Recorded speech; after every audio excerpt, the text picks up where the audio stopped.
Good morning po. Ay, good afternoon na po pala. Magandang tanghali po sa inyong dalawang mag-boyfriend, mag-girlfriend.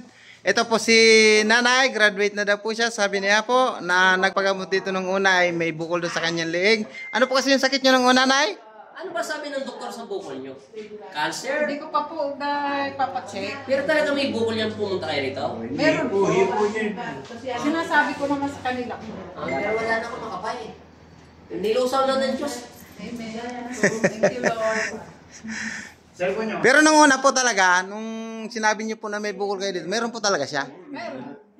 Sabi niya po. Nilusaw na po yun ni Papa Jesus dahil po sa inyong pananampalataya sa Kanya, sa ating Panginoong Hesukristo. Inilot ni Richard. Salamat po. Taga saan po kasi kayo, Uncle?